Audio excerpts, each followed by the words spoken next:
은혜 아니면이라는 보험성가곡을 찬양대에서 불러주셨습니다.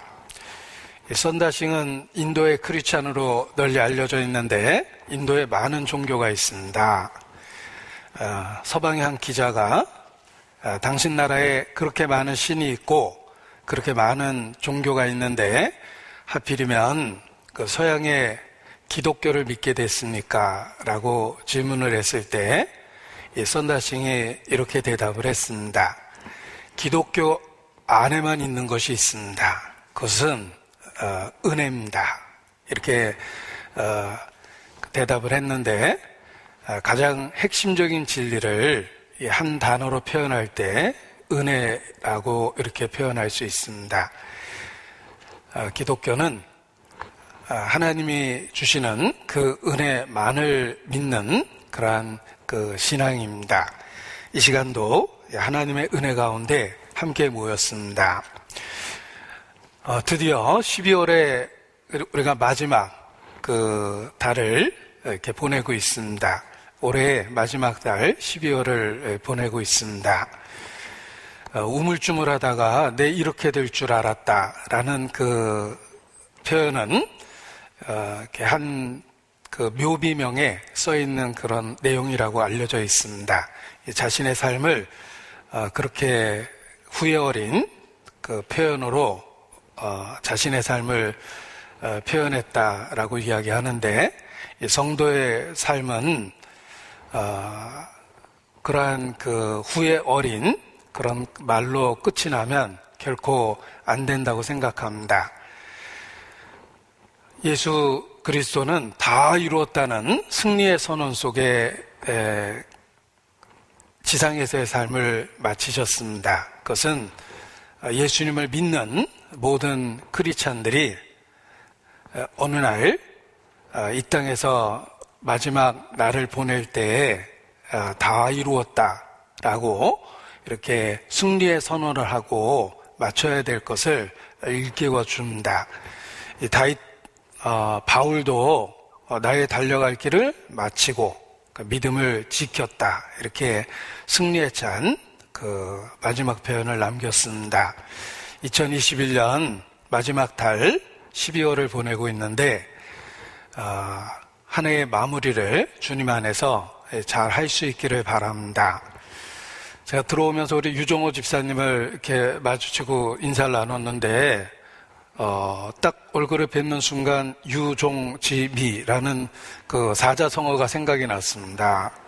유종호, 이종미 이렇게 그 성함 속에 유종지미라는 사자성어가 있는데 끝을 잘 마무리해야 된다라는 그런 그 교훈입니다. 연말에 더 특별히 정말 끝을 잘 마무리할 수 있도록 그렇게 기도 제목을 삼아야 되겠습니다. 기도로 시작하겠습니다. 함께 기도하시겠습니다.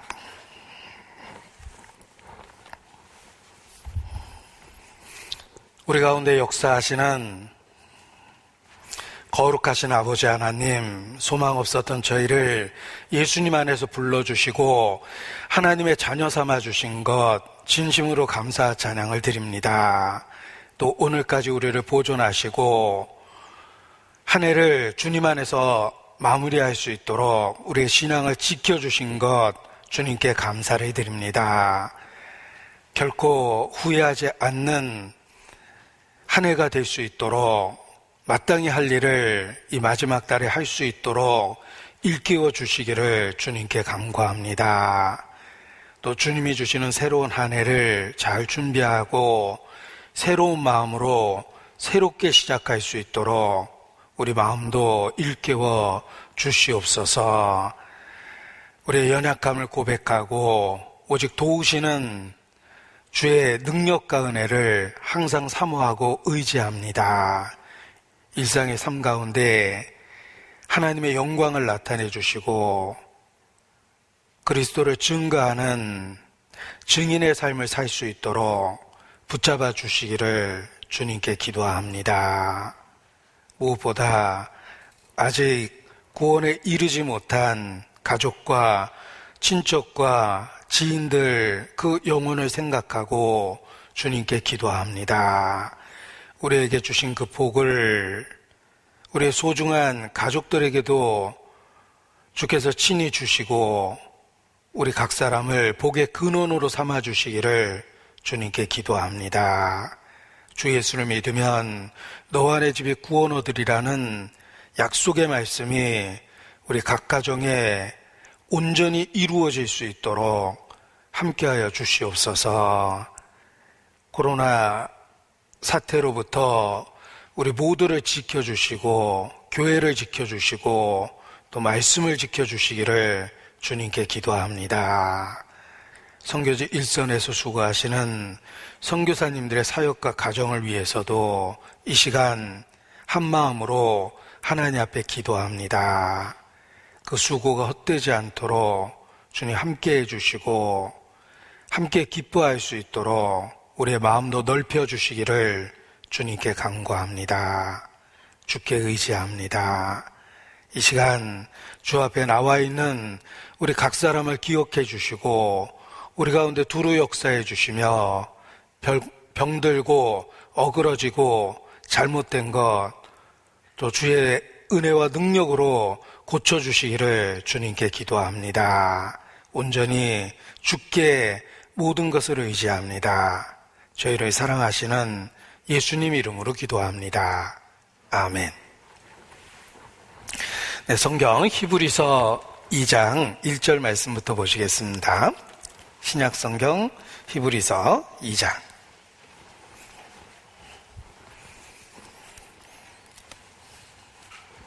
1절 말씀부터 제가 읽어드리겠습니다. 그러므로 모든 들은 것을 우리가 더욱 간절히 삼갈지니 혹 흘러 떠내려갈까 염려하노라.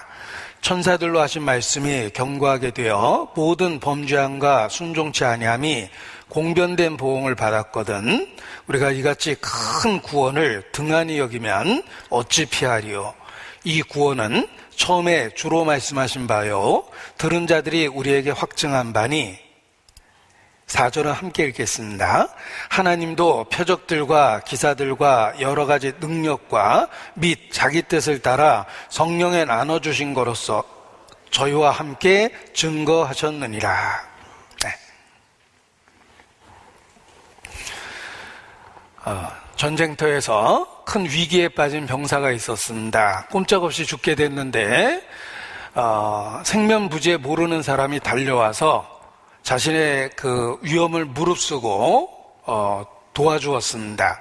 간신히 목숨을 건지게 돼서 너무 고마워서 당신의 이름이라도 알려달라고 하니까 그 사람이 아주 짧게 대답했습니다. 제 이름은 크리스찬입니다.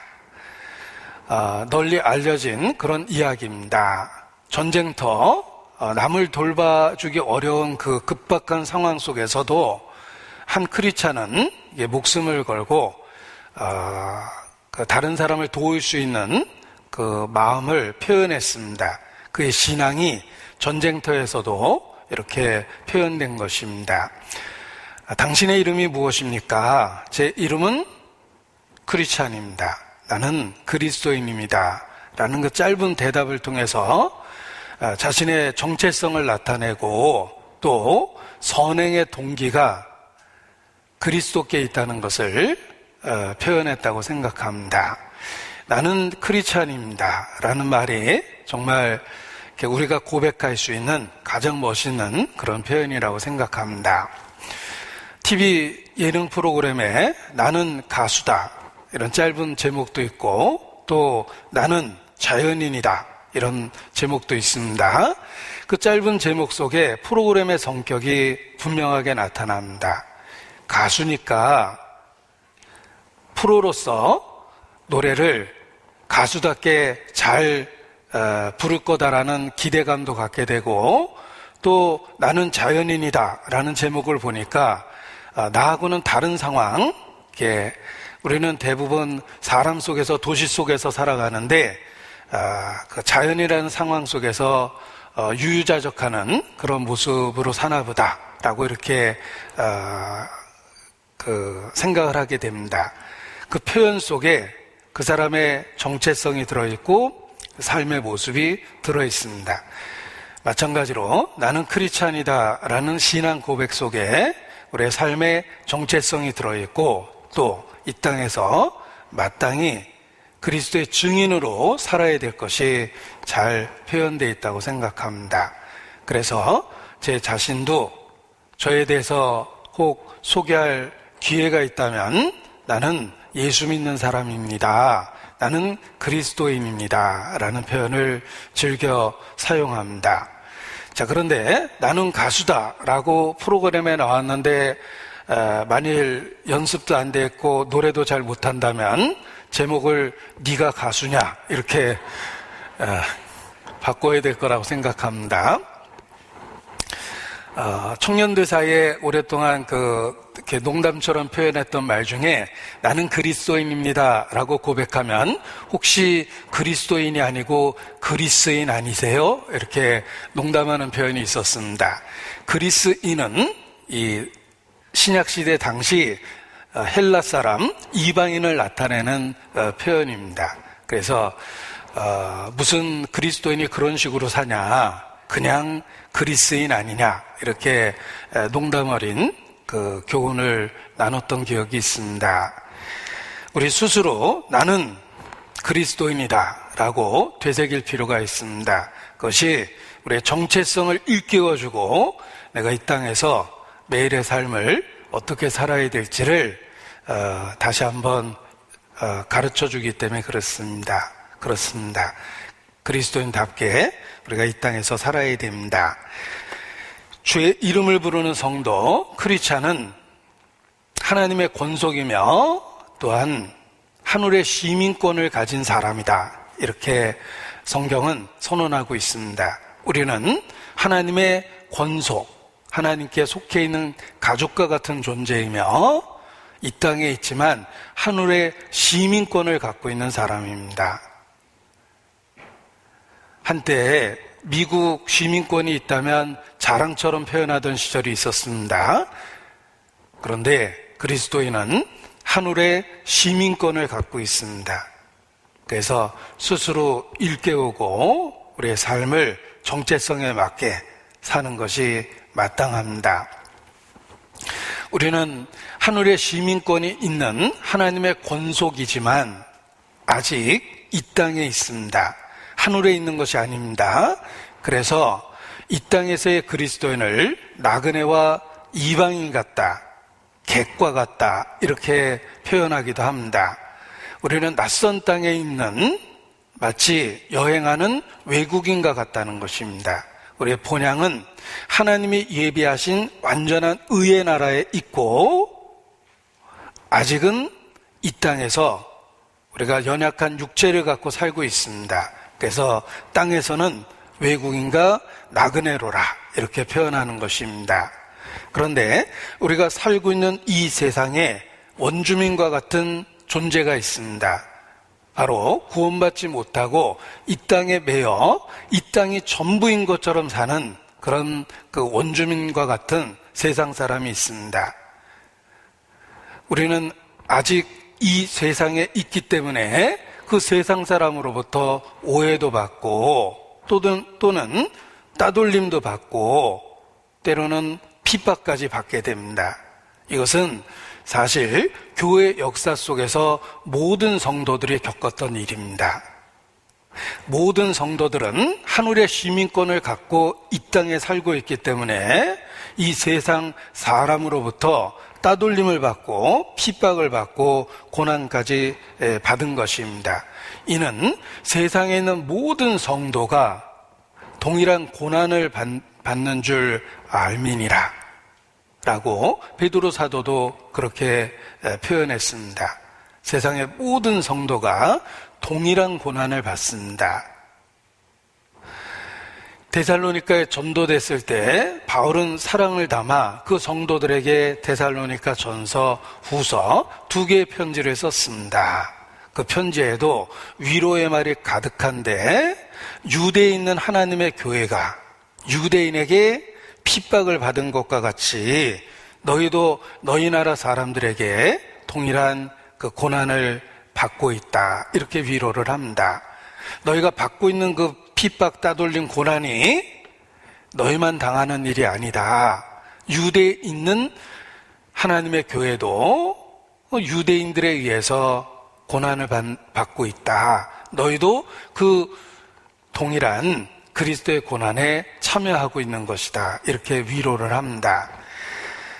초대교회로부터 모든 성도는 따돌림을 받고 핍박을 받고 고난을 받고 박해를 받았습니다. 따라서 그러한 일이 지속될 때 누구든지 흔들리게 돼 있습니다. 차라리 예전으로 다시 돌아갈까? 이런 그 유혹을 받게 돼 있습니다. 그래서 성경은 우리에게 구원의 진리를 가르쳐 주기도 하지만 이미 믿고 구원받은 성도들에게 다시 돌아갈 유혹에 대해서 경고하고 이렇게 교훈해 주는 말씀이 많습니다. 너희가 다시 어떻게 돌아갈 수 있겠느냐. 이제는 너희가 하나님을 알 뿐더러 하나님의 아신 바 되었거늘 어찌하여 다시 약하고 천한 초등학문으로 돌아가서 다시 저희에게 종노릇하려 하느냐. 이렇게 책망하고 경고하는 말씀이 많습니다. 따돌림이 지속될 때, 핍박과 반대 고난이 계속될 때 누구든지 예전으로 다시 돌아가고자 하는 유혹을 받게 됩니다. 특히 초대교회 유대인들이 더욱 그러했습니다. 유대인으로서 예수님을 믿게 된 그들은 더욱더 동족 유대인들에게 더 큰 핍박과 고난을 받았습니다. 그래서 차라리 같은 하나님인데 예전처럼 그렇게 돌아가면 안 될까라는 유혹으로 흔들리기도 했습니다. 바로 그들을 위해서 기록된 책이 바로 히브리서입니다.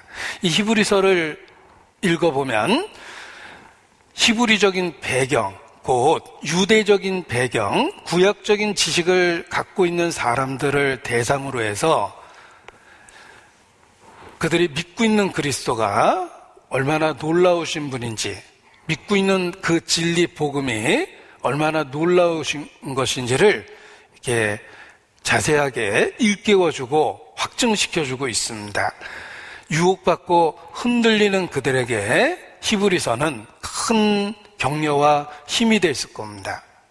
히브리서를 통해서 그들은 자신들이 지금 믿고 있는 그리스도에 관한 진리가 얼마나 놀랍고 완전한 것을 재발견하고 따돌림과 핍박과 고난을 견뎌낼 수 있었던 것입니다. 그래서 초대교회 유대교로 다시 돌아가려는 유혹을 받는 사람들에게 이 히브리서의 내용이 큰 교훈이 되었던 것입니다. 유대인들은 구약성경만을 갖고 있습니다. 구약성경에 기록된 내용들, 그 모든 내용의 성취가 바로 진리의 실체인 예수 그리스도시다라는 걸 히브리서는 논증하고, 또 유대인들이 지금 섬기고 있는 구약적인 제사, 규례들, 그 모든 내용들은 더 좋고 더 완전한 예수 그리스도로 완성됐다라는 것을 이 히브리서가 조목조목 구약 성경의 내용을 갖고 이렇게 논증하고 있다는 것입니다. 따라서 히브리서를 잘 읽어보면 더 나은 그리스도, 훨씬 더 좋은 그리스도, 언약의 완전한 성취를 이룬 그리스도를 자세히 발견하게 됩니다. 그래서 더 이상 흔들리지 않고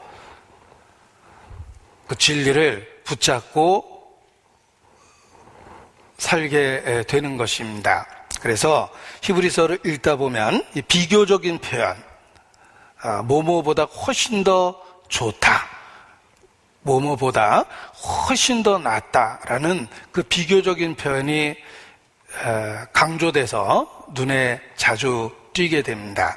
천사보다 나은 그리스도, 더 나은 소망, 더 나은 산업, 더 나은 본향, 더 좋은 언약, 더 좋은 재물, 뭐 이런 식으로 비교해서 그리스도의 완전함을 일깨워주고 있습니다.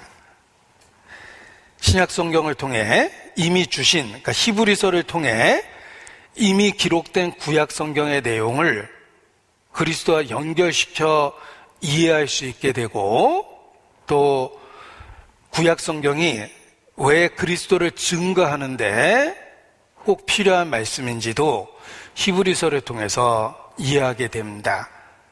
초대교회 유대인으로서 예수님을 믿게 된 사람들, 그들은 동족의 핍박을 계속해서 받았습니다. 흔들리는 그들이 이 히브리서를 통해서 더 좋은 그리스도, 더 나은 그리스도를 확신하고 신앙을 지킬 수 있었던 것입니다. 우리도 히브리서의 말씀을 이해하면서 구약에 기록된 내용의 그 실체가 예수님 자신이라는 것을 깨닫게 됩니다. 그래서 오래전부터 하나님에 의해서 준비된 그 구세주가 바로 우리가 믿는 예수 그리스도라는 걸 더욱더 확신하게 되는 것입니다. 더 좋은 그리스도, 더 나은 그리스도, 완전하고 충분하며 더 이상 다른 것을 바라거나 다른 것을 기웃거릴 필요가 없는 완전한 진리를 그리스도 안에서 재발견하게 되는 것입니다. 그리고 히브리서는 또다시 이 마지막 때 크게 쓰임이 될 것입니다. 우리가 혹 유대인에게 전도하려고 한다면 신약성경 27권 중에 유대인에게 설득력 있게 전해줄 수 있는 말씀이 있습니다. 바로 유대적인 배경이 많이 있는 마태복음이라든지, 이 마태복음은 유대적인 그 배경을 많이 기록하고 또 구약을 많이 인용하고 있습니다. 그래서 구약만을 믿고 있는 유대인들에게 예수 그리스도를 설득력 있게 전달해 줄 수 있습니다. 그리고 히브리서입니다. 이 히브리서의 내용이 유대인들이 지금도 갖고 있는 구약 성경의 내용의 이야기를 설명해 주고, 그들이 지금도 실행하고 있는 여러 가지 규례들이 예수 그리스도와 어떻게 관련되고 예수 그리스도 안에서 어떻게 완전하게 성취됐는지를 히브리서를 통해서 설명해 줄 수 있습니다. 그래서 이 마지막 때 유대인들이 구원받는 역사가 일어나는 그때에 히브리서가 더욱더 귀하게 쓰임이 될 것임에 틀림이 없습니다. 이 히브리서를 누가 기록했는지 반복해서 읽어봐도 저자에 대한 정보, 히브리서를 기록한 기자에 대한 정보는 전혀 없습니다. 그래서 교회 역사 속에서 호기심 많은 학자들이 이런저런 증거를 대면서 바울임에 틀림이 없다, 아니다, 바울의 동역자였던 바나바에 의해서 기록된 것이다, 그것도 아니면 성경에 능한 아볼로라는 표현이 있는데, 아볼로 같은 성경에 능한, 어려서부터 구약으로 교육과 훈련을 받아서 구약에 익숙한 아볼로에 의해서 기록된 것임에 틀림이 없다, 이렇게 주장을 합니다. 각각 나름대로 이런저런 정황적인 증거를 댑니다. 그런데 결론은 알 수 없다가 답입니다. 왜냐하면 성경 자체가 침묵했기 때문입니다. 그래서 히브리서의 기자는 누군지 알 수 없다라고 알고 있는 것이 정확하게 알고 있는 것입니다. 바울이 27권의 신약성경 중에 13권을 기록했냐 14권을 기록했냐라고 논쟁을 하는데, 그 13권과 14권의 차이가 바로 히브리서입니다. 히브리서가 불명확하기 때문에 바울이 기록한 책이 13권이냐 14권이냐 이렇게 논쟁을 하는 것입니다. 그런데 히브리서를 누가 기록했는지 왜 명확하게 나타내지 않았을까? 한 번 더 생각해 보면 그것이 하나님의 섭리다라는 것을 깨닫게 됩니다. 기자를 감춘 것도 하나님의 분명한 뜻임에 틀림이 없습니다. 오히려 누가 기록했는지 모르기 때문에 편견과 선입견 없이 내용만을 갖고 철저하게 분석될 수 있었다는 것입니다. 초대교회부터 그러했습니다. 바울을 싫어하고 바울에 대해서 편견 있는 사람이 많았습니다. 배반자죠. 유대 종교의 배반자라고 편견이 있는 사람이 많았습니다. 만약에 바울이 기록했다고 써놨다면 그들은 읽어보려고 하지도 않았을 겁니다. 차라리 누가 썼는지 하나님의 감춤으로 말미암아 그 내용이 알려지게 하신 것입니다. 그래서 한 번 더 생각해 보면 기자를 밝히지 않은 것이 하나님의 큰 그림이었고 하나님의 오묘한 섭리요 지혜였다라는 그 결론을 갖게 됩니다. 기자가 감춰져 있었기 때문에 오히려 그 내용으로 더욱더 널리 알려지게 되었다는 것입니다. 어떤 분은 저희 모임을 정말 싫어했습니다. 그래서 들어보려고 하지도 않았습니다.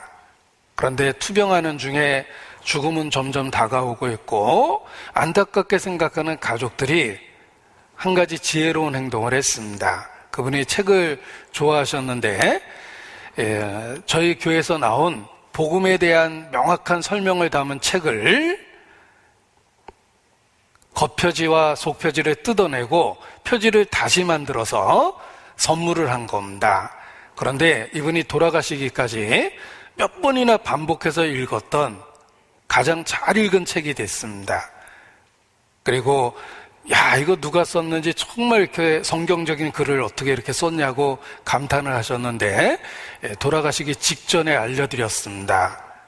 그 책이 저희 모임 안에서 나온 책이라는 걸 알려드리니까 그동안 갖고 있었던 자신의 편견과 선입견에 대해서 이렇게 후회하고 생각과 마음을 바꾸시고 이렇게 좋은 마음으로 임종을 맞이하셨습니다. 그래서 그분의 사례를 보면서도 편견과 선입견이 있는 사람들에게는 이렇게 감춰진 그런 전도를 해도 그것이 지혜로운 방법이겠다라는 그런 생각을 하게 됩니다. 우리가 교회 안에 이런저런 봉사, 수고, 희생, 섬김을 하게 됩니다. 자, 우리 개인적으로 생각해 보십시오. 우리가 교회 안에서 희생하고 봉사하고 섬겼던 그 모든 일들을 기억해 보십시오. 그 중에 알려지지 않은 일들이 무엇입니까? 저는 스스로에게 그런 질문을 하고 정말 당황스러웠습니다. 내가 했던 모든 희생과 섬김과 봉사와 수고는 작은 것조차도 알려져 있기 때문입니다. 물론 저는 목사고 형제자매님들 앞에서 일을 하기 때문에 내가 하는 모든 활동이 드러날 수밖에 없습니다. 그런데 정말 하나님 앞에 가서 받을 상은 상대적으로 정말 적겠다라는 생각을 했습니다. 우리가 희생과 봉사와 섬김을 하는 것도 중요하지만 더욱더 중요한 것은 그것을 감추려는 신앙입니다. 감춰서 덕이 된다면 드러내지 않고 하는 선행이 더 아름다울 것임에 틀림이 없습니다. 오래전 교회당에 화장실에서 손을 씻을 때마다 비누가 있었으면 좋겠다라는 생각을 늘 했습니다. 비누도 없냐 이렇게 생각을 늘 했는데 어느 날 화장실에 비누가 놓여 있었습니다. 그래서 교회 사무실에서 갖다 놨나 보다 이렇게 그냥 막연하게 생각했는데 나중에 보니까 불편함을 느꼈던 한 그 성도가 내가 화장실에 비누를 늘 갖다 놔야지 하고 결심을 하고 실행을 했던 겁니다. 그러니까 교회 사무실에서 했던 일이 아니라 한 성도가 꼭 필요할 것 같아서 그냥 거기다 늘 비누를 갖다 놓기로 결심하고 늘 확인하고 새로운 비누를 갖다 놓은 겁니다. 아주 오래전 이야기인데 제 마음에 정말 큰 교훈이 됐습니다. 제가 우연히 그 비누를 누가 갖다 놨는지 알게 됐기 때문에 더 큰 교훈이 됐습니다. 그래서 선행을 하는 것도 중요하지만 선행을 더 큰 덕을 위해서 감추려고 하는 것도 필요하구나라는 생각을 하게 됐습니다. 천국에 가서 히브리서가 누가 기록됐는지 명확히 알게 되면 정말 가서 개인적으로 꼭 인사를 해야 되겠다라는 생각을 했습니다. 너무나 많은 유익을 받았기 때문에 그렇습니다. 히브리서 2장 1절입니다. 여기 그러므로라는 표현을 보니까 독립적으로 쓰여진 문장이 아니라는 걸 알 수 있습니다. 그러므로라는 말은 앞에 있는 내용과 연결되어 있다는 그런 표현입니다. 성경은 인간의 언어로 기록되어 있기 때문에 그 문법적인 규칙을 결코 무시하지 않습니다. 성경을 읽어보면 그러니까 그 언어가 가져야 될 문법이나 규칙을 다 지키고 논리도 다 지킵니다. 그래서 무슨 말인지 알아듣게끔 기록되어 있습니다. 대부분의 이단은 논리를 무시하고 언어적인 규칙을 무시하고 이리저리 짜집기해서 원하는 교리를 만들어냅니다. 성경을 정확하게 볼 수 있는 방법은 기본적인 문법 규칙을 보는 겁니다. 자, 이 그러므로라는 말은 앞에 있는 문장과 연결되어 있다는 것입니다. 따라서 오늘 본문으로 읽은 2장 1절로 4절의 내용은 결코 독립적인 내용이 아니라 앞에 있는 1장의 내용과 붙어 있다는 걸 알 수 있습니다. 그래서 굳이 1장, 2장을 구별하자면 내용별로 내용을 고려했을 때 오늘 본문의 내용은 1장에 붙어 있어야 됩니다. 왜냐하면 1장에서 이야기한 내용의 결론과 같이 기록되었기 때문에 그렇습니다. 그래서 그러므로라는 말을 통해서 1장의 내용과 붙어 있는 것이다 라는 걸 알 수 있습니다. 그러므로 모든 들은 것을 우리가 더욱 삼갈지니라고 그랬는데 1장의 내용은 하나님의 아들 예수 그리스도는 천사보다 우월하며 심지어 천지 그 자체보다 더 놀라운 존재이다 라는 이야기가 1장의 내용입니다. 그래서 1장 7절에 보면 히브리서 1장 7절입니다.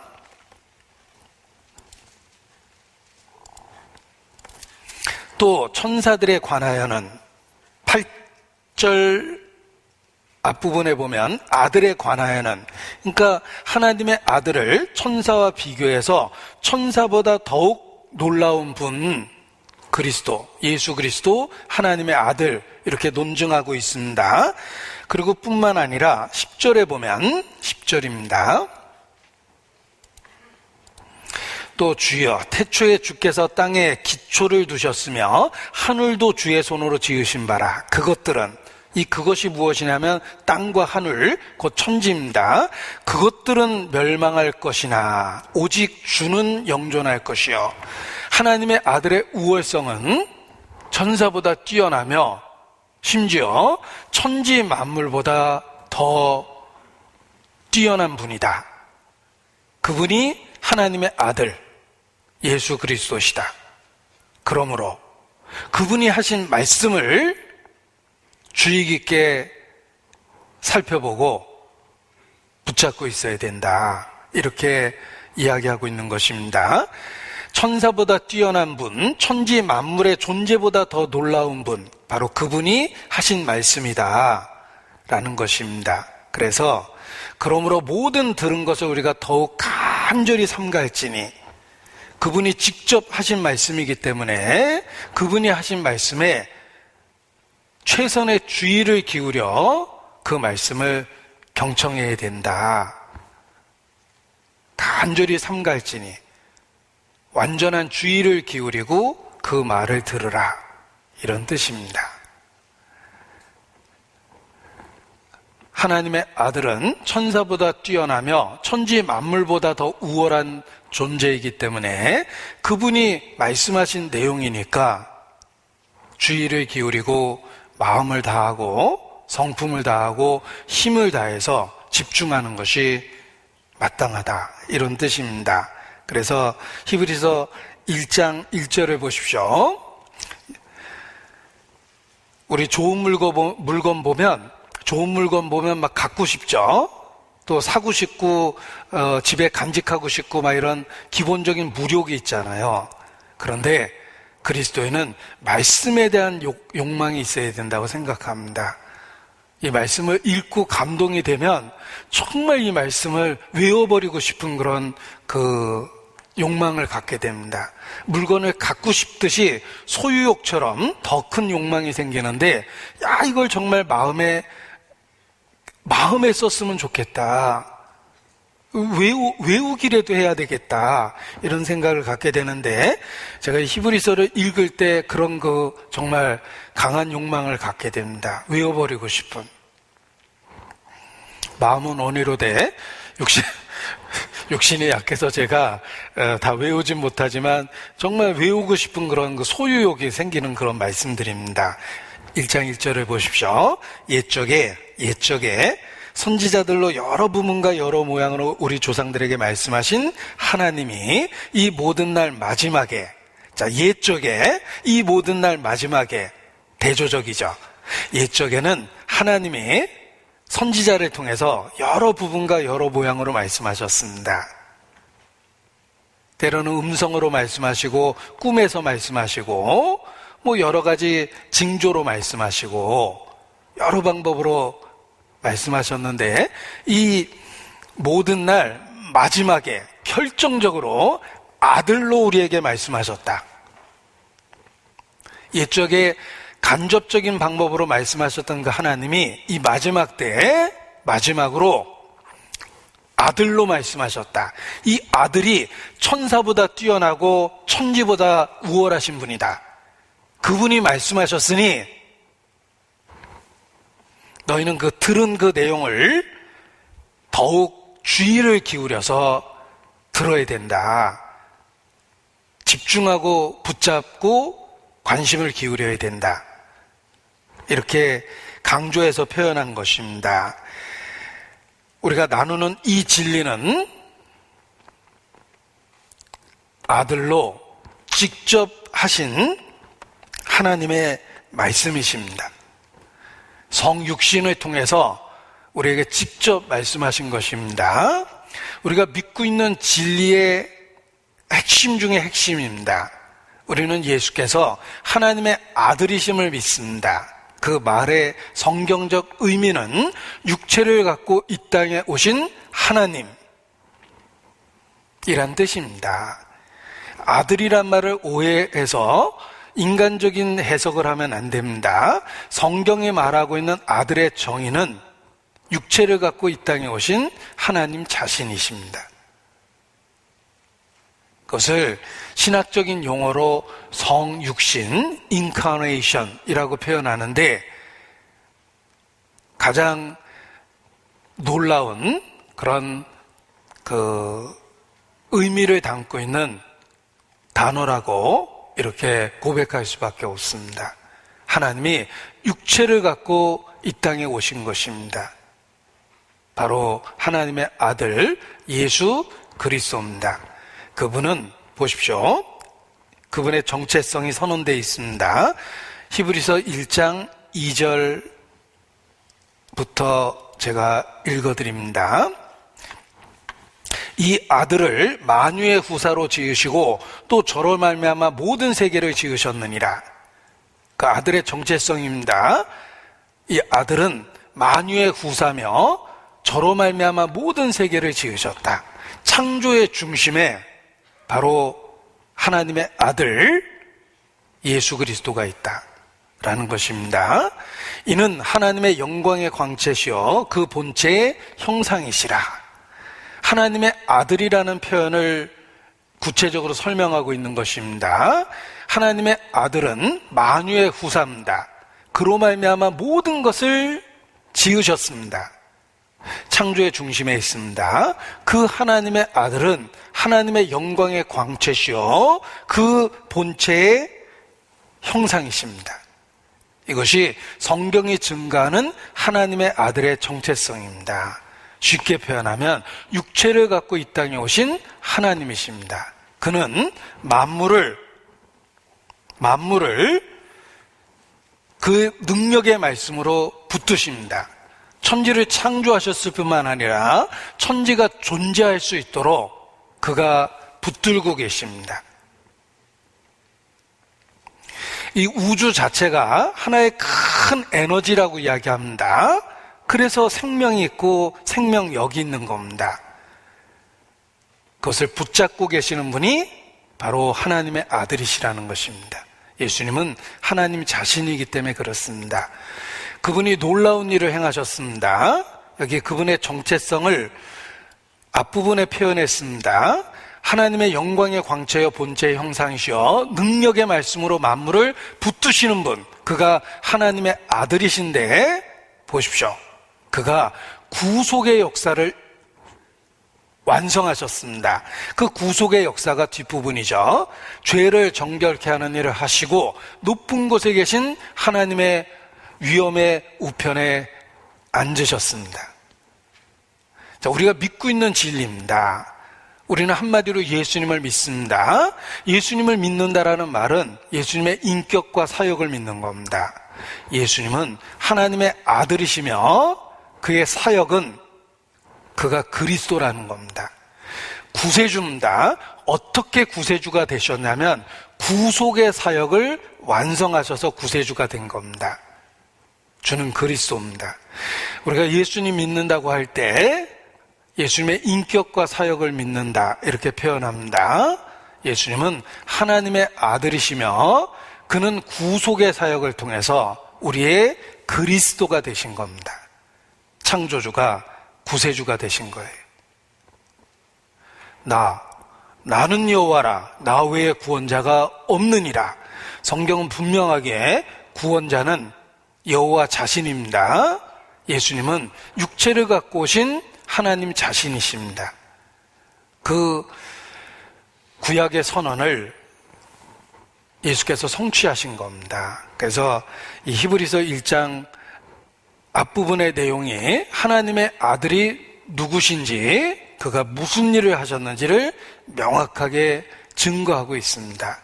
우리가 믿고 있는 진리이며 더 이상 다른 것을 기웃거리지 않아도 될 만큼 완전하고 충분한 진리가 되는 것입니다. 이것이 우리가 믿고 있는 믿음의 내용입니다. 베드로에게 예수께서 제자들에게 너희는 나를 누구라 하느냐라고 질문하셨을 때 베드로가 성령의 계시를 따라 완전한 모범적인 답을 이야기합니다. 너희는 나를 누구라 하느냐? 시몬 베드로가 대답하여 가로되 라고 모범적인 답을 고백하는데 중요한 말씀이니까 직접 찾아보겠습니다. 마태복음 16장 16절입니다.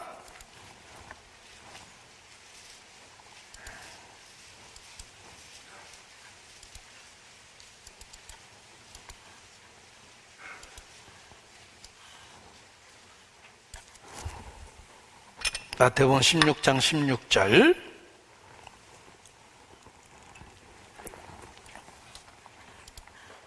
16절만 같이 읽겠습니다. 시몬 베드로가 대답하여 가로되 주는 그리스도시요 살아계신 하나님의 아들이시니이다. 자, 예수님은 살아계신 하나님의 아들입니다. 그 본체의 형상, 하나님의 영광의 광채, 본체의 형상, 창조의 중심이십니다.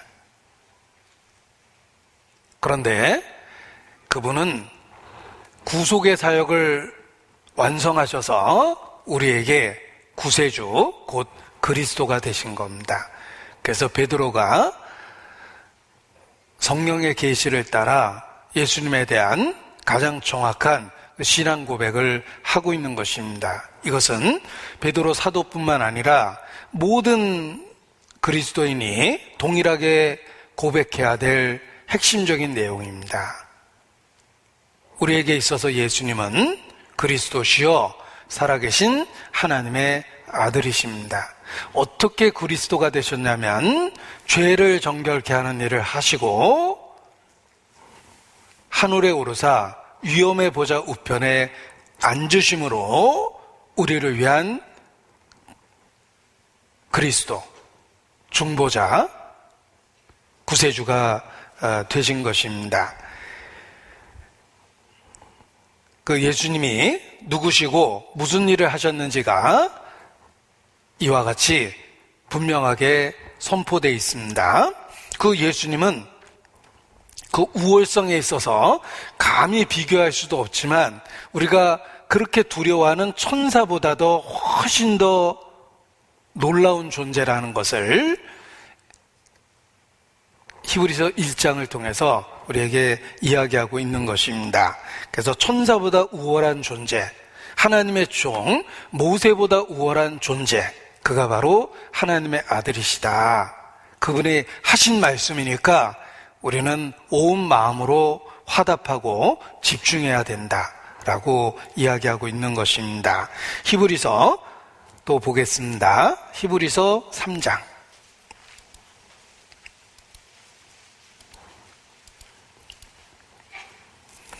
5절 계속 비교하고 있는 문장들이 보입니다.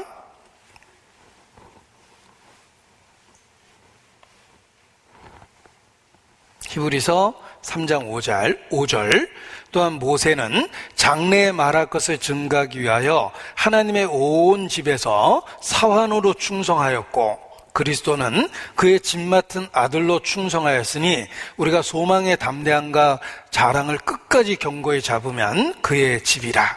자, 모세, 그는 사환으로 충성하였고 그리스도, 그는 아들로 충성하였다. 일부러 대조하고 비교한 겁니다. 천사보다 우월한 존재 그리스도, 또 유대인이 정말 하나님의 사람으로 존중하는 그 모세보다도 더 우월한 존재 그리스도이시다. 모세는 그냥 종과 같은 역할을 했을 뿐인데 그리스도는 아들로서의 위치를 갖고 계시다. 그가 만유의 후사며 창조의 중심이다 라고 이렇게 일깨워주는 겁니다. 보십시오. 천사보다 우월하신 분이 그리스도입니다. 천사를 통해 주신 말씀이 율법입니다. 자, 율법을 주는 현장, 시내산에 관계된 기록을 살펴보면 천사에 대한 언급이 없습니다. 시내산에 율법을 주시는 모습을 살펴보면 천사에 대한 언급이 없는데 신약 성경에 천사를 통해서 주셨다고 계속 말씀하십니다. 그리고 유대인들도 율법은 천사에 의해서 주어진 것이라고 대대로 전해지는 가르침을 그대로 받습니다. 시내산에 율법을 주실 때 천사에 대한 언급이 없는데 왜 성경에는 천사를 통해서 주셨다고 하는 것일까? 라는 내용도 살펴보도록 하겠습니다. 사도행전 7장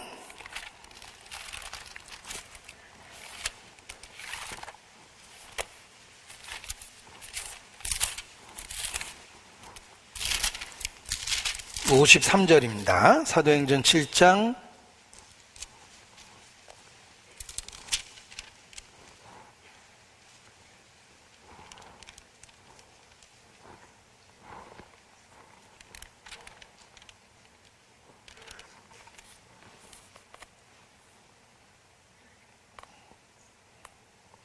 53절 화면을 통해서도 보여드리겠습니다. 사도행전 7장 53절. 너희가 천사에 전한 율법을 받고도 지키지 아니하였도다 하니라. 그러니까 율법을 표현할 때 천사가 전해준 거다라는 표현을 씁니다. 갈라디아서 3장 19절. 갈라디아서 3장 19절. 역시 화면을 통해서 보여드리겠습니다.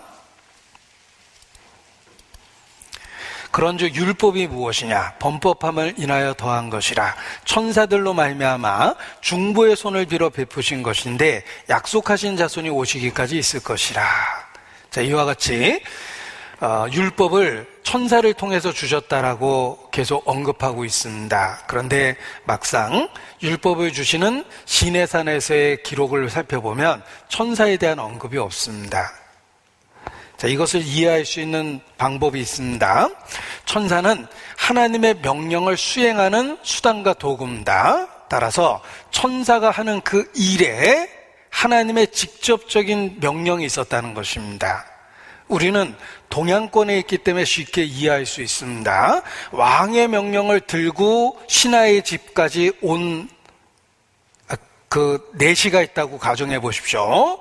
보잘것없는 내시가 걸어왔지만 그의 손에 왕의 명령이 들려 있습니다. 따라서 내시는 당당하게 그 신하 앞에 섭니다. 나와서 예를 갖춰 왕명을 받으시오 하면 왕이 앞에 있는 것처럼 예를 갖춰서 나와야 됩니다. 그리고 내시는 왕의 명령을 집행합니다. 사약을 내릴 때도 왕에 의해서 직접 내릴 때는 그 신하가 왕의 명령을 수행하는 장소고 왕이 그 자리에 있다라고 가정을 하는 겁니다. 우리는 동양권에 있기 때문에 그런 내용에 대한 이해를 더 쉽게 할 수 있습니다. 천사는 하나님의 역사를 이루는 수단과 도구, 곧 종입니다. 따라서 하나님이 하신 그 일을 구체적으로 살펴보면 천사나 이런 그 종의 역할을 하는 존재에 의해서 하나님이 그 일을 수행하셨다는 것입니다. 그래서 천사를 통해서 주셨다 이렇게 말씀을 하신 겁니다. 실제로는 하나님이 주신 것인데 천사는 현장에서 일하는 실제 요원처럼 하나님의 일을 수행을 한 것입니다. 시편 103편 천사가 어떤 존재인지를 명확하게 말씀하셨습니다. 시편 103편입니다.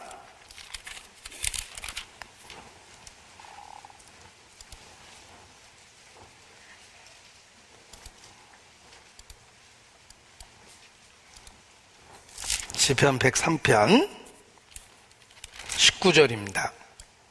제가 읽어드리겠습니다. 여호와께서 그 보좌를 하늘에 세우시고 그 정권으로 만유를 통치하시도다. 하나님은 세상을 통치하고 계십니다. 능력 있어 여호와의 말씀을 이루며 그 말씀의 소리를 듣는 너희 천사여 여호와를 송축하라. 천사는 하나님의 말씀의 수행자입니다. 여호와를 봉사하여 그 뜻을 행하는 너희 모든 천군이여 여호와를 송축하라. 여호와의 지으심을 받고 피조물입니다. 지으심을 받고 그 다스리는 모든 곳에 있는 너희여 여호와를 송축하라.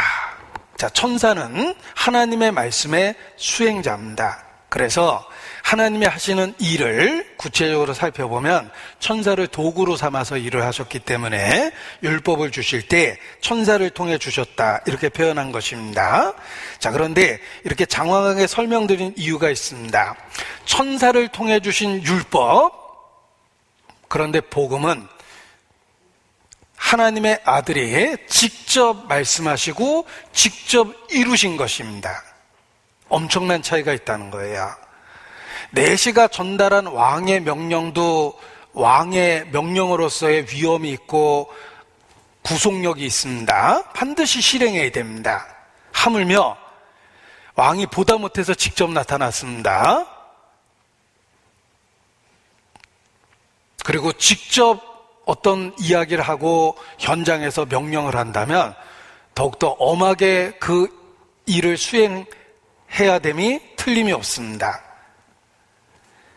우리가 믿고 있는 이 구원의 진리는 천사를 통해 주신 게 아니라는 거예요. 하나님이 아들을 통해서 직접 말씀하신 것이다. 따라서 율법을 어겨도 불쌍히 여김을 받지 못하고 반드시 징벌을 받았는데, 하나님의 아들을 통해서 직접 하신 복음을 거절하면 어떻게 되겠느냐, 이렇게 그 엄중함을 설명해 준 겁니다. 천사를 통해 전달해 준 율법도 반드시 이루어지는 것입니다. 통치하시는 하나님의 명령이기 때문에 그렇습니다. 1.1핵이라도 다 지켜져야 됩니다. 그런데 복음의 진리는 하나님이 직접 육체를 갖고 이 땅에 오셔서 말씀하시고 이루신 겁니다. 따라서 율법과는 비교할 수 없을 정도로 상위에 있으며 더 뛰어나고 놀라운 것이다. 하나님이 직접 하신 말씀을 겉듣거나 흘려보내거나 무시한다면 그것이 얼마나 어리석은 것인가, 이렇게 일깨워주고 있는 것입니다. 그래서 히브리서 2장 다시 보겠습니다. 히브리서 2장 1절부터 보면, 자, 2절입니다. 천사들로 하신 말씀이 견고하게 되어 모든 범죄함과 순종치 아니함이 공변된 보응을 받았거든. 우리가 이같이 큰 구원을 등한히 여기면 어찌 피하리요. 이 구원은 처음에 주로 말씀하신 바요, 들은 자들이 우리에게 확증한 바요, 하나님도 네 가지를 갖고 함께 증거하셨다. 그 네 가지가 표적과 기사와 능력과 성령에 나눠주신 것으로서 저희와 함께 증거하셨느니라. 이 복음이 얼마나 놀라운 진리인지를 율법과 비교해서 우리에게 강조해 주신 것입니다. 우리가 믿고 있는 이 복음의 진리가 율법과는 비교할 수 없는 우월성에 있는 진리이다. 하나님이 직접 말씀하신 것이다. 그걸 무시하면 되겠느냐. 율법을 어긴 자도 긍휼히 여김을 받지 못했는데 하물며 하나님이 직접 아들을 통해서 하신 말씀을 흘려 떠내려 보낸다면 그럴 수 없는 것이다. 이렇게 강조하고 있는 것입니다. 히브리서 10장입니다. 히브리서 10장 28절.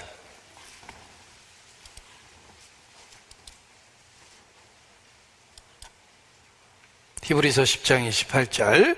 모세의 법을 폐한 자도 두세 증인을 인하여 불쌍함을 받지 못하고 죽었거든. 하물며, 비교하고 있죠? 하나님의 아들을 밟고 자기를 거룩하게 한 언약의 피를 부정한 것으로 여기고 은혜의 성령을 욕되게 하는 자, 그의 당연히 받을 형벌이 얼마나 더 중하겠느냐. 너희는 생각하라. 이게 얼마나 하나님 앞에 합당치 못한가. 율법도 그렇게 엄중하게 반드시 지켜졌는데 하물며 하나님이 직접 아들을 통해서 하신 말씀들을 무시하고 있다면 그의 받을 형벌이 어떠하겠느냐. 이렇게 우리가 믿고 있는 진리가 얼마나 중요하고 우월한지를 설명해 준 겁니다. 유대인들에겐 더욱더 설득력이 있습니다. 그들은 구약을 하나님의 말씀으로 믿고 모세 그러면은 정말 가장 뛰어난 하나님의 사람으로 인정해 줍니다. 그 모세의 말이라 그러면 무조건 이유 여하를 불문하고 그냥 순종하려 합니다. 그런데 그들이 하나님이 직접 아들을 통해서 하신 말씀을 무시한다면 그 얼마나 큰 죄가 되겠는가 라는 것을 비교해서 일깨워 준 것입니다. 미국의 그 군인들이 전쟁터에서 전사하면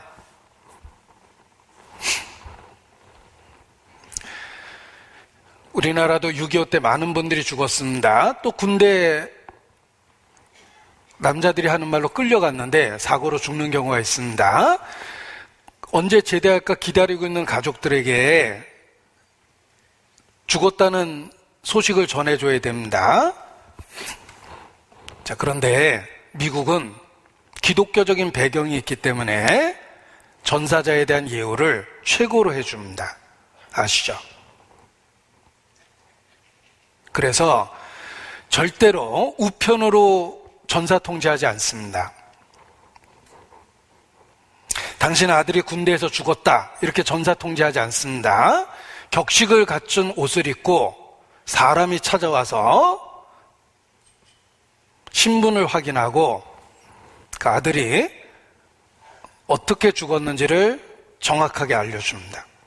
그리고 그 죽음이 이 나라를 위해서 결코 헛되지 않은 죽음이라는 걸 슬픔 중에 있는 가족들에게 분명하게 알려줍니다.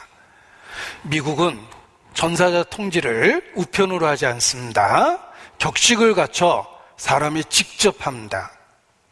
죽음의 의미가 있기 때문에 그렇습니다. 그 죽음이 결코 헛된 죽음이 아니라는 걸 국가가 격식을 갖춰서 나타내 준 겁니다. 율법은 천사를 통해 주셨습니다. 우리를 구원하는 복음의 진리는 하나님이 직접 아들로 말씀하신 거예요.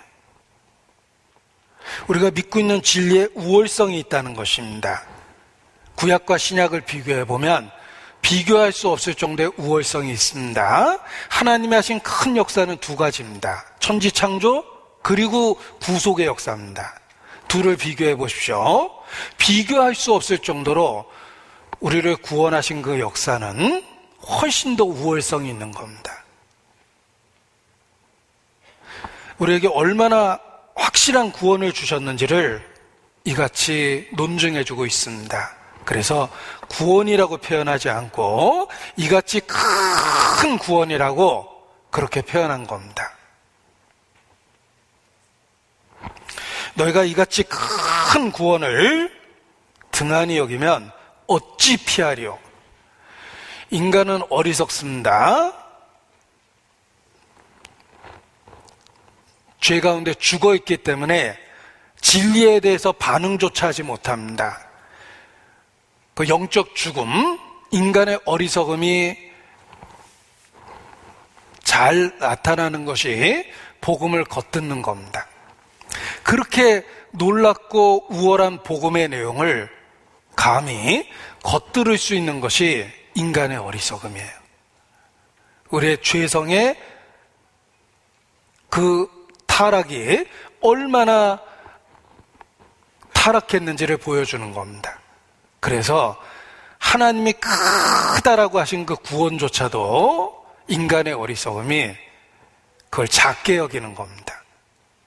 그걸 경고한 거예요. 구원은 큰 구원이다. 창조의 중심이신 하나님의 아들이 이 땅에 오셔서 고난과 죽음을 통해서 이루신 큰 구원이다 라는 것을 어리석은 우리에게 강조하고 있는 것입니다. 믿는 그리스도인으로서 우리는 구원을 이같이 큰 구원이라고 그렇게 반드시 공감하고 고백해야 됩니다. 불신자처럼 하나님이 이루신 그 놀라운 구원의 역사를 낮게 평가하거나 또는 등한히 여기면 결코 안 됩니다. 복음이, 구원이 이같이 크다라고 얘기할 수밖에 없는 이유는 하나님이 직접 하신 일이기 때문에 그렇습니다. 천지창조 하나님이 홀로 직접 다 하셨습니다. 인간을 구원하는 역사 하나님이 홀로 다 하셨습니다. 그 삼위의 하나님을 통해서 성부가 계획하고 성자가 이루시고 성령이 증거하시며 구원과 관련한 일을 하나님께서 삼위의 하나님을 통해서 직접 다 하셨습니다. 천지창조는 말씀으로만 하셨고 구원의 역사는 성육신과 희생, 십자가의 사건을 통해서 하셨습니다. 비교해보면 창조보다 더 큰 역사가 바로 구원의 역사입니다. 따라서 우리도 구원을 이같이 큰 구원이라고 마땅히 그렇게 화답하는 것이 당연한 것입니다. 그리고 우리를 구원하기 위해서 지불한 대가를 봐도 이같이 큰 구원이라는 표현에 공감할 수밖에 없습니다. 우리의 구원은 교리로 말로 세워주신 것이 아니라 성육신의 놀라운 사건과 그리고 십자가의 사건을 통해서 구속의 역사를 이루신 겁니다. 구원을 이루기 위해서 하나님이 지불한 비용을 생각해 보십시오. 누가 구원을 작게 여길 수 있겠습니까? 감히. 우리도 마땅히 이것이 큰 구원이라고 고백하는 것이 마땅한 것입니다. 시편 126편입니다. 시편 126편.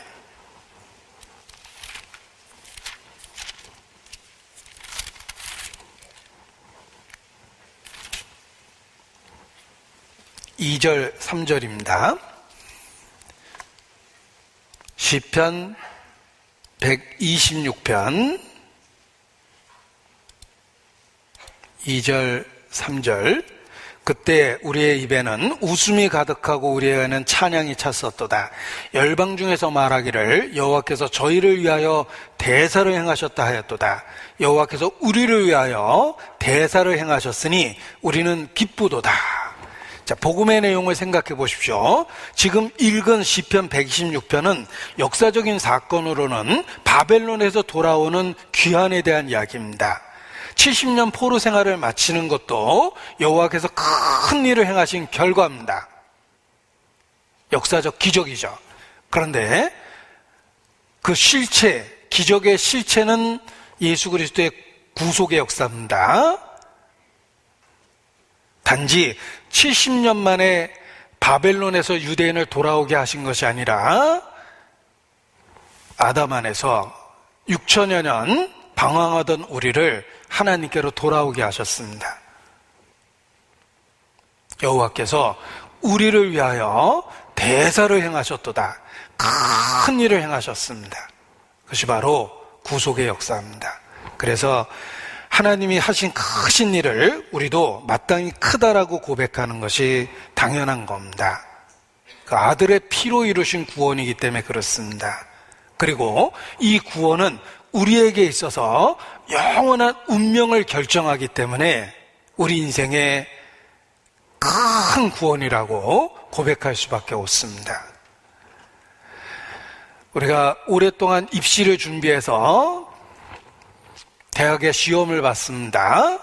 그 시험 보는 것이 학교에 들어가느냐 그렇지 않느냐를 결정하니까 인생의 큰일입니다. 그래서 시험 보기 위해서 준비하고 긴장하고 하는 것입니다. 우리 인생에 대학을 들어가느냐 그렇지 않느냐를 결정하는 시험도 큰일이었습니다. 또 취직하려고 돌아다닐 때 취직이 되느냐 안 되느냐도 큰 결정이었고, 또 결혼을 하느냐 마느냐도 인생의 큰 결정입니다. 그런데 영원한 운명을 결정짓는 구원의 사건은 우리에게 있어서는 일생일대의 최고의 큰 사건임에 틀림이 없습니다. 우리도 구원을 작게 여기면 안 돼요. 이같이 큰 구원이라고 표현해야 됩니다. 영원한 운명을 결정하기 때문에. 그리고 돌이킬 수 없는 결정이기 때문에 구원과 관련한 내용이 이같이 크다라고 고백할 수밖에 없는 것입니다. 십자가의 한강도는 구원을 받았습니다.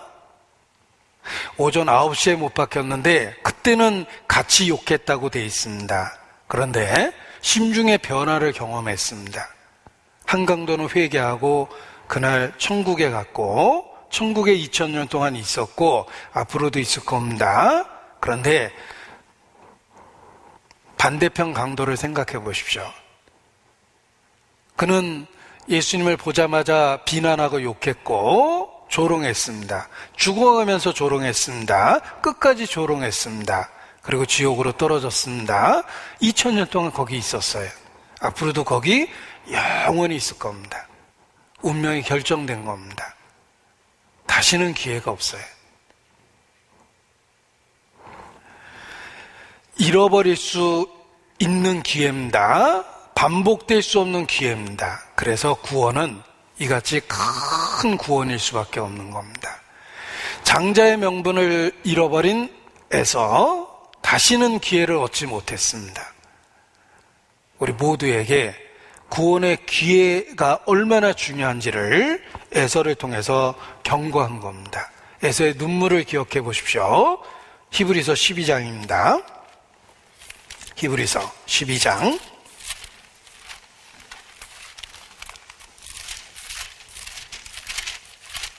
히브리서 12장 17절입니다.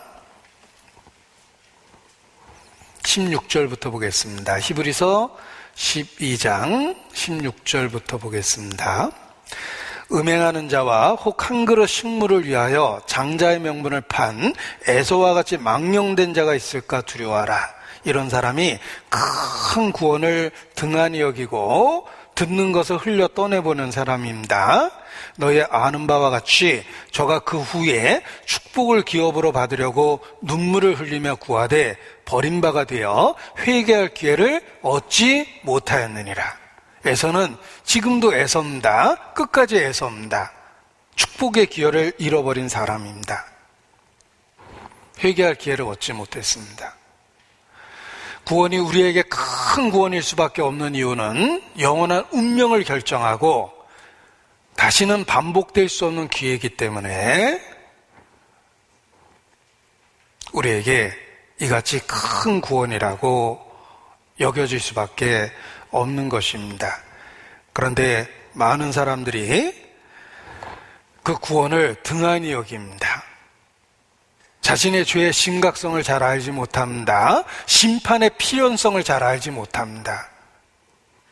그래서 구원에 대한 관심이 없고 등한히 여기다가 멸망하는 것입니다.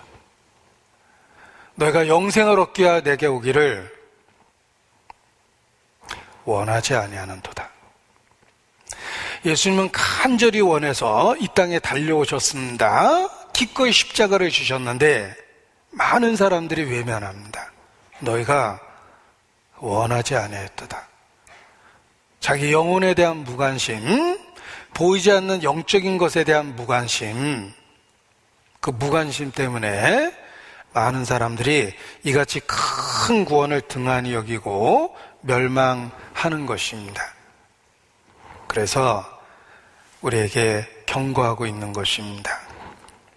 에서는 현실적인 배고픔, 잠깐의 배고픔 때문에 장자의 명분을 경홀히 여겼습니다. 잠깐 배고팠는데 그 배고픔의 고통 때문에 장자의 명분을 경홀히 여겼습니다.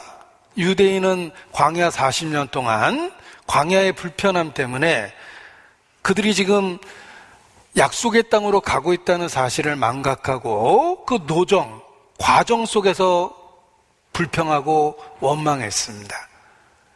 이러한 모습이 이같이 큰 구원을 등한히 여기는 모습입니다. 그래서 우리에게 경고가 되고 교훈이 되는 겁니다. 시편 106편입니다. 106편 24절.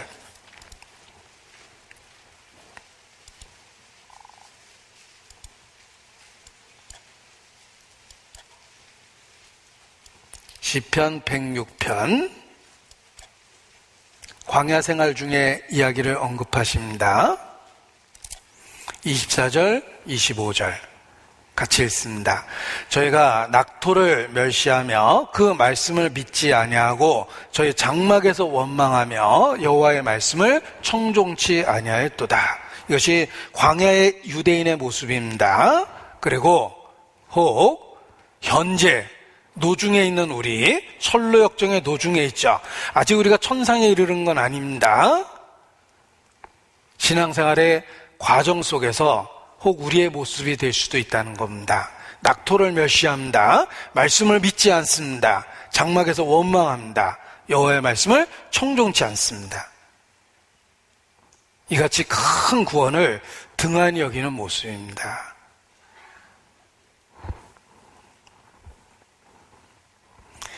사람이 이같이 큰 구원을 등한히 여기면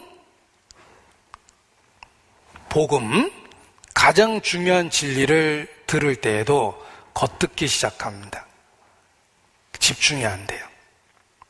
가장 중요한 이야기라는 걸 알고 있음에도 불구하고 큰 구원을 등한히 여기면 겉듣기 시작해요.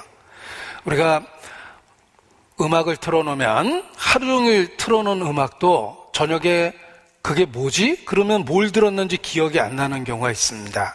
아무 생각 없이 그냥 들은 거죠. 잘못하면 복음을 들을 때도 그런 증상이 나타납니다. 마음의 화답이 안 일어나요. 겉듣는 거예요.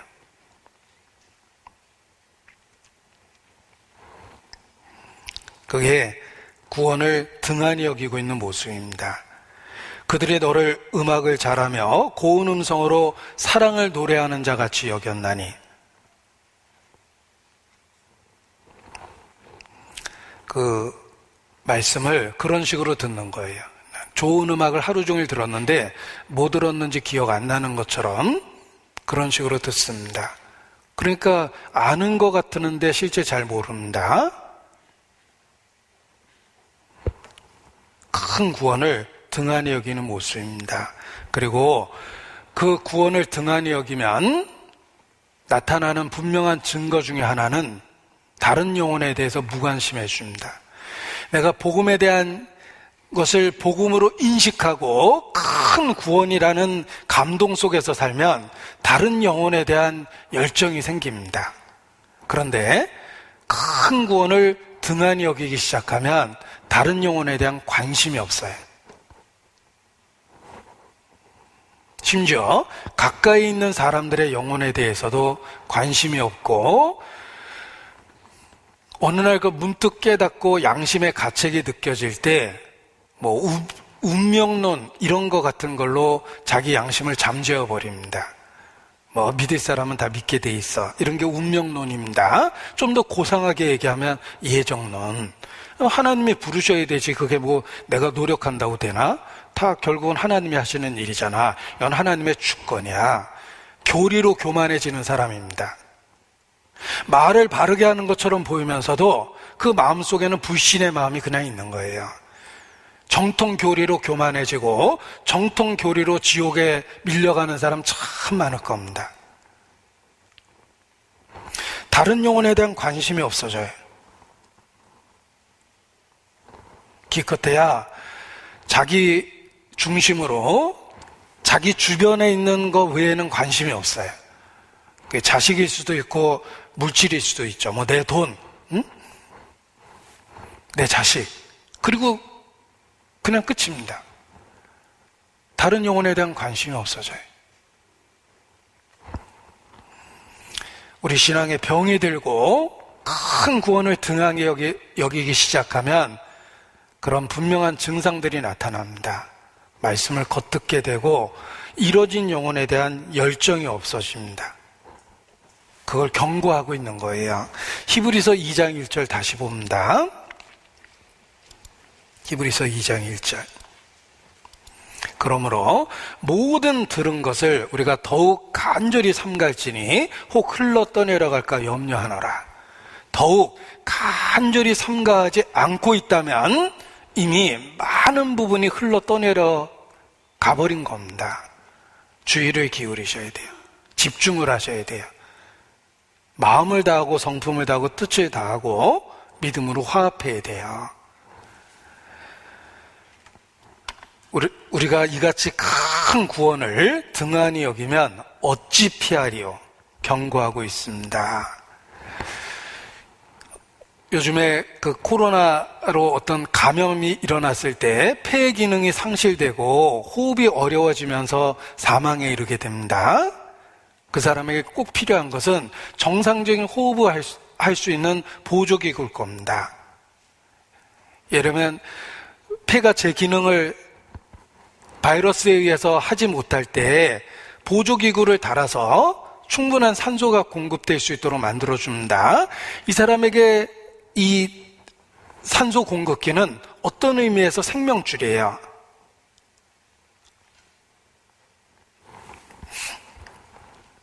그 생명줄과 같은 호흡, 그 줄을 통해서 호흡을 하고 있는 겁니다.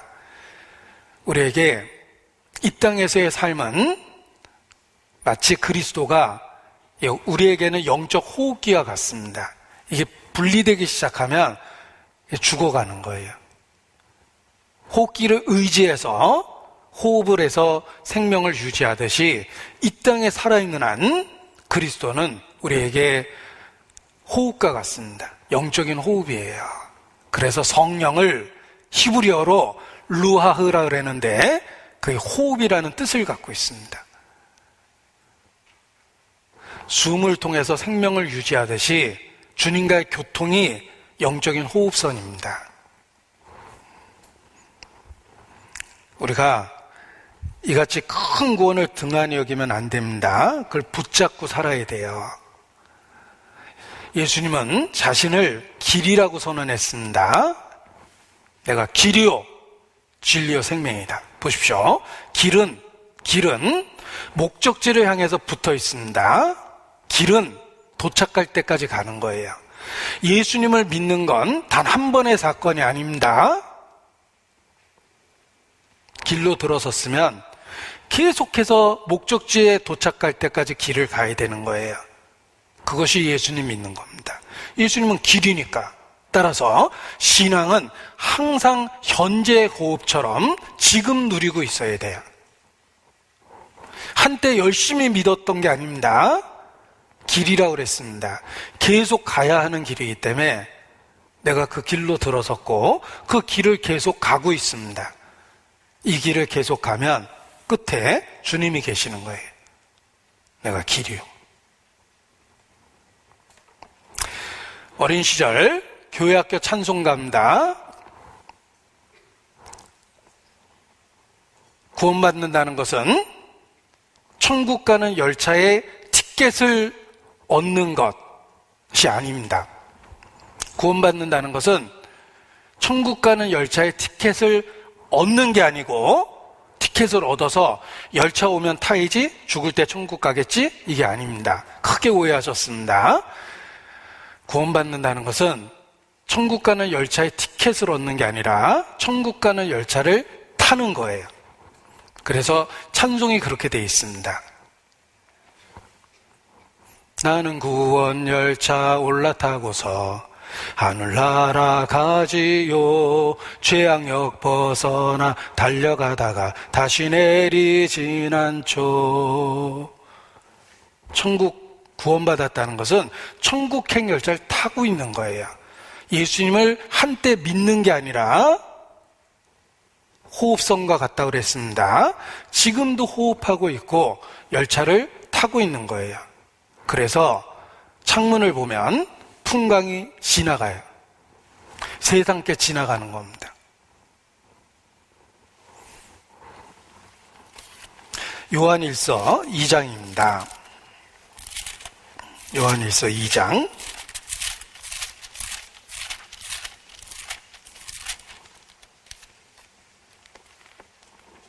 17절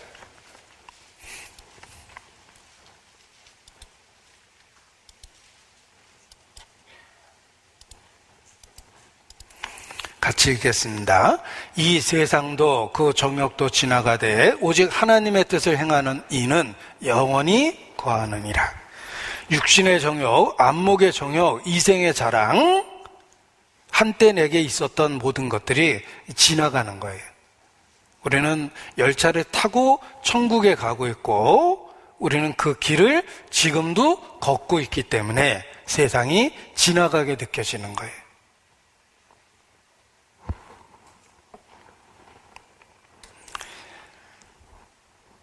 우리가 믿고 있는 이 진리는 계속해서 붙잡고 있어야 될 진리라는 걸 기억해야 됩니다. 그래서 신앙생활을 항해로 비유합니다. 그냥 떠있고 표류하는 배가 아니라 목적지를 두고 항해하고 있다, 이렇게 표현합니다. 항해를 하다 보면 시험에 바람도 불고 부패한 본성의 조류도 늘 경험하고 물의 흐름이 있죠. 또 박해와 유혹이라는 광풍이 불 때도 있고, 때로는 사건 사고와 같은 암초 같은 장애물도 맞이하지만 분명한 건 우리는 목적지를 향해서 항해하고 있다는 것입니다. 그것이 신앙생활입니다. 히브리서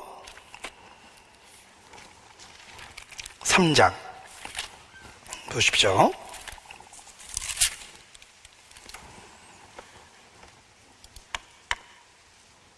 히브리서 3장 1절. 그러므로 함께 하늘의 부르심을 입은 거룩한 형제들아, 우리의 믿는 도리의 사도시며 대제사장이신 예수를 깊이 생각하라. 자, 우리가 계속해서 항해하고 계속해서 그 길을 걸어가면서 우리에게 해줘야 될 그 말씀입니다. 예수를 깊이 생각하라. 우리의 믿는 도리의 사도시며 대제사장이신 예수를 깊이 생각하라. 6절입니다. 제가 이거 다 노트에 그대로 적어보려고 계속 결심하고 있습니다. 연이어서 적으면 큰 은혜가 될 것 같아요. 제가 설교 노트 만들 때는 이렇게 적어봤는데 내가 이거 꼭 노트에 연이어서 적어야지라는 생각을 했습니다. 그리스도는 그의 집 맡은 아들로 충성하였으니 우리가 소망의 담대함과 자랑을 끝까지 견고히 잡으면 그의 집이라. 4장 14절, 끝까지 견고히 잡으라고 되어 있죠? 4장 14절.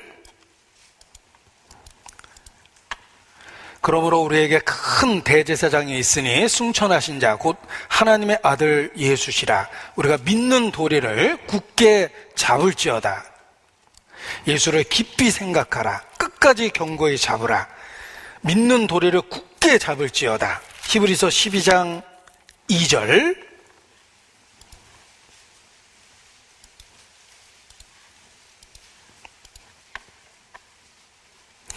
믿음의 주여 또 온전케 하시는 이인 예수를 바라보자.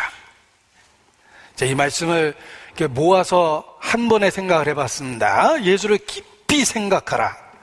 굳게 잡으라. 믿음의 도리를 굳게 잡을지어다. 예수를 바라보라. 이것이 우리가 그 길을 계속해서 동력을 얻고 나아갈 수 있는 방법입니다. 그때 하나님이 우리의 발을 지켜주시고 흔들리지 않게 만들어주십니다. 구약에 도피성의 개념이 있습니다. 도피성은 자기를 죽이려 하는 자를 피해서 합법적으로 보호받을 수 있는 곳입니다. 도피성에 도망가서 그 안에 있으면 합법적으로 보호를 받습니다. 단 조건이 있습니다. 절대로 도피성에서 나와서 돌아다니면 안 돼요. 그게 조건이에요. 민수기 35장입니다.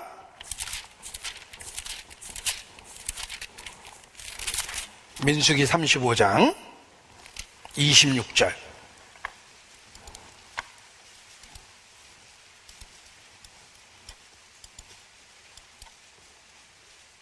26절.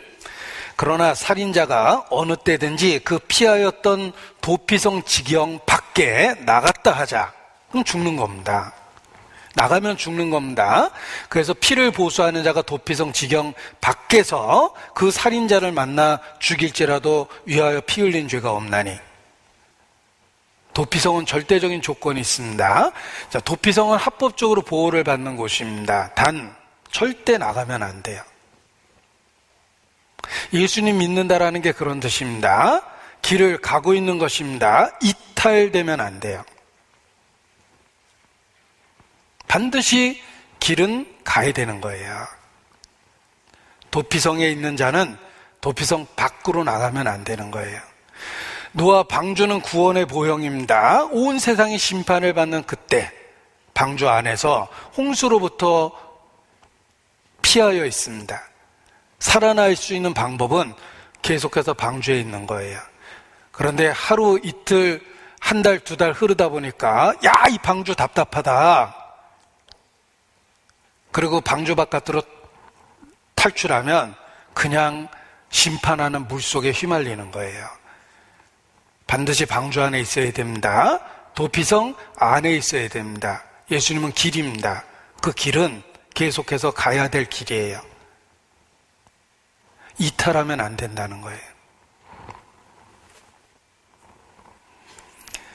우리의 신앙은 그 우월성, 뛰어난 완전한 진리라는 걸 인식하고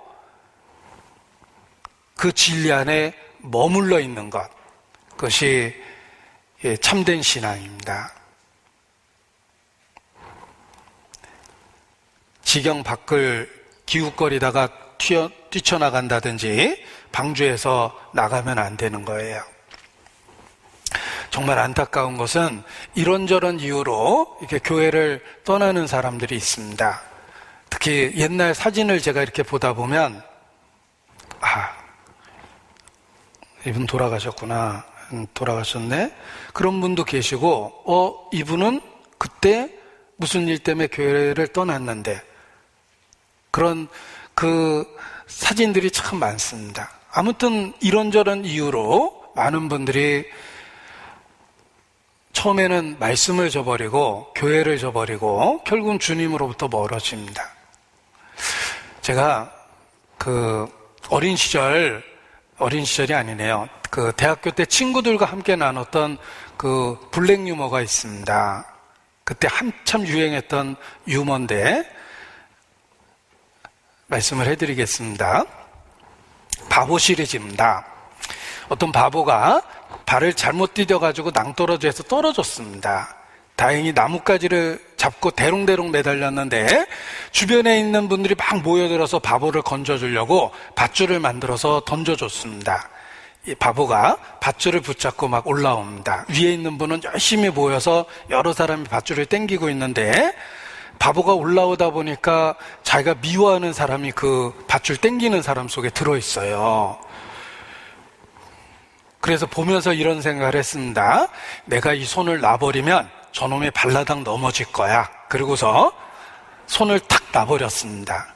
그랬더니 그 힘껏 당기던 그 사람이 뒤로 벌러덩 넘어지더래요. 그래서 고소해하고 있는 순간에 낭떠러지로 떨어져서 죽었다는 슬픈 바보의 이야기입니다. 이 바보 시리즈에 있었어요.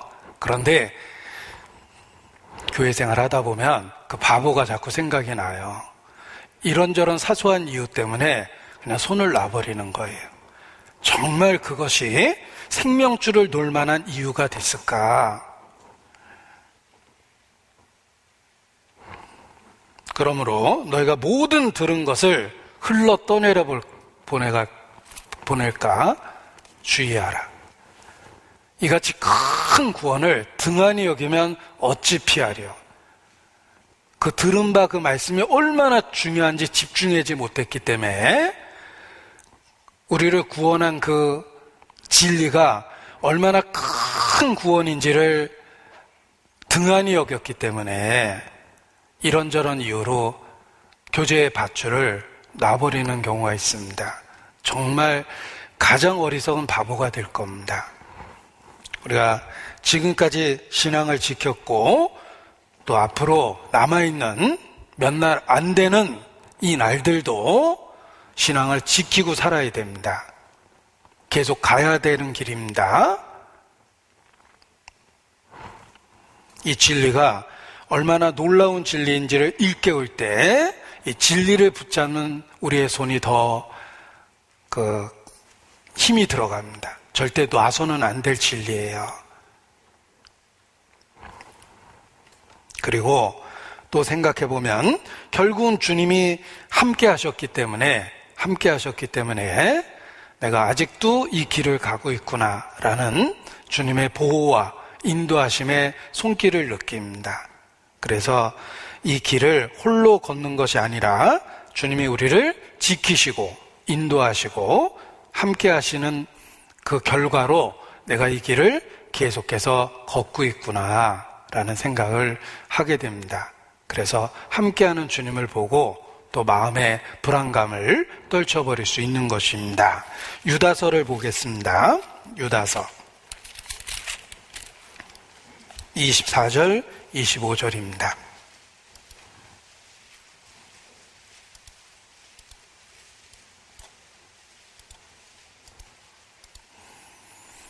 같이 읽겠습니다. 능히 너희를 보호하사 거침이 없게 하시고 너희로 그 영광 앞에 흠이 없이 즐거움으로 서게 하실 자, 그 우리 구주 홀로 하나이신 하나님께 우리 주 예수 그리스도로 말미암아 영광과 위엄과 권력과 권세가 만고전부터 이제와 세세에 있을지어다.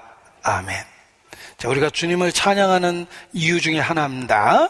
능히 너희를 보호하사 거침이 없게 하시고 너희로 그 영광 앞에 흠이 없이 즐거움으로 그렇게 하실 수 있는 분이 우리와 함께 계십니다. 그래서 우리가 지금까지도 신앙을 지킨 거고 또 주님은 변함없이 함께 하시기 때문에 이 신앙을 계속해서 지켜주실 거라고 믿고 우리가 평안을 누릴 수 있는 것입니다. 자, 오늘 12월의 첫 번째 모임입니다. 그래서 새로운 임원에 대한 그 발표를 하게 되었습니다. 유인물을 통해서 전체 임원 명단을 저희가 인쇄해서 나눠드렸습니다. 새롭게 일을 맡으신 분도 있고 또 새로운 그 일로 옮겨가신 분도 있고 또 그 전에 일하던 분 중에 그 직분을 이렇게 내려놓은 경우도 있습니다. 우리가 이 모든 그 뒤편에 선한 하나님의 섭리가 있다고 생각하고 이렇게 믿음 안에서 이렇게 받아들였으면 좋겠습니다. 많은 분들의 기도와 또 조언 속에 또 이런저런 사연을 들으면서 이렇게 임원 선정을 한 것입니다. 그래서 기쁨으로 이렇게 화답해 주신 모든 분들께 정말 감사를 드립니다. 그리고 혹 직분에서 이렇게 내려온 분들은 이제 좀 더 보이지 않는 곳에서 이렇게 자유롭게 돕는 지체가 돼서 일하라는 뜻인가 보다라고 생각하고 직분을 갖고 일을 해봤기 때문에 이게 더욱더 돕는 지체로 함께 해주시기를 이렇게 부탁을 드립니다. 마치는 기도를 할 텐데 우리 새롭게 일 맡으신 분들 또 그 전에 임원으로서 또 봉사하셨던 분들 이렇게 다 그 자리에서 일어나 주시길 바랍니다. 네, 일어나 주시기 바랍니다. 네, 그리고 같이 이 상태로 기도하도록 하겠습니다. 같이 기도하시겠습니다. 아버지 하나님, 우리 가운데 함께 하심을 믿고 모든 영광을 더욱 주님께만 드립니다. 주께서 예비하신 2022년도 소망 가운데 바라보며 새로운 임원을 주님 앞에 선정을 했습니다. 그동안 수고해 주신 분들도 격려해 주시고 또 새롭게 일 맡으신 분도 능력과 은혜를 더해 주심으로 그 직분을 잘 수행할 수 있도록 지켜주시기를 주님께 기도합니다. 또 주님 앞에 직분이 있든 없든 충성되이 주님을 섬기며 살 수 있도록 모든 삶을 활용해 주시고 함께 해 주시기를 주님께 부탁을 드립니다. 우리 결코 한 사람도 주님 앞에 이루어지지 않고 또 주님 앞에 서는 그날 책망받을 일 없이 주님 만날 수 있도록 우리 삶을 조종해 주시기를 주님께 간구합니다. 일 맡은 자와 함께 할 수 있도록 우리의 마음을 넓혀 주시고 또 일 맡은 자로서 충성되이 할 수 있도록 마음을 주시고 또 좋은 환경도 더해 주시기를 주님께 간구합니다. 주님께 우리의 삶 온전히 의지하고 부탁을 드립니다. 주님 오시는 그날까지 우리 모두를 보존하여 주시옵소서. 고마우신 우리 구주 예수님의 이름으로 기도합니다. 아멘.